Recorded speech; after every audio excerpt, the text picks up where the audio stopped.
I disagreed with Michael Gove about losing the nutritional standards, the nutrient-based standards in our secondary schools. And it got in under the radar with academies, and now academies have become the status quo. They've become by far the majority.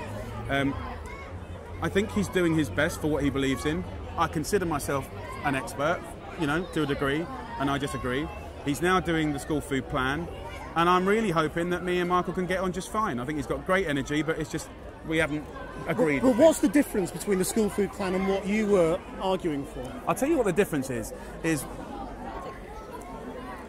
the difference is I spend a lot of effort trying to meet the best people in the planet, in this country, from paediatricians, cardiologists, people that look at economics and the planet and all that stuff. And when you talk to them, you know, we're all trying to do our bit, but we're very fatigued with this changing of governments like ships that pass in the night. And every time someone new comes along, there's, oh, that's all rubbish, we start again. And I just believe that the health of our children is not political. It should be cross-party. We should all agree on it. We should set a 15-year plan, and let's bleeding well do it properly. I don't like it that the way we feed our kids can be used as a political, you know, jibe when the next election comes. Let's just do it properly. Do you think they dumped you because you were associated with the last government? I mean, that they just wanted their own version and their own people to front it, which is why they've got Henry Dimbleby and everyone else. In the last government, the Conservatives were also supporting me to get it through Labour. So I don't think it was that. I think that Mr Gove has a vision that if you take away red tape, it promotes excellence. Now, look, anyone watching this, no one likes to be told what to do. We all like to be free spirits. But at the end of the day, the dude that drives your kid to school, right, has been tested.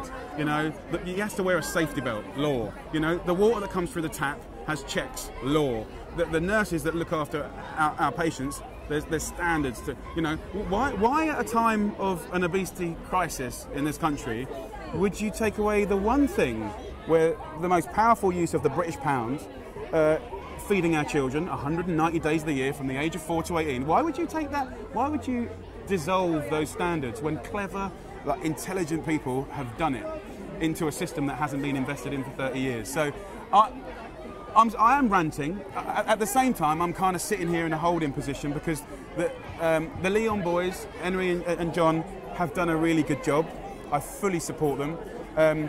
They've been asked by the government, which I've never been asked, so they are kind of in the matrix, and possibly they're going to have what it takes, which I haven't got, to get stuff done and build. Well, you got a lot done. That's not true, but well, I got a lot done, but I think, you know, throughout politics and the civil servants, you know, I mean, a lot of the things that have been taken away, like the monitoring of the uptake of school lunches, the nutritional standards, they're cash neutral, so you can't even bring the recession or austerity into it.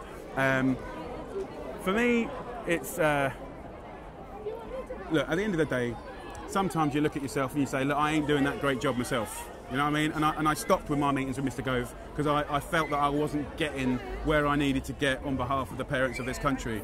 The Leon boys have come in, and you know what? They get all my support in the world because I think they might be able to do more than I can do.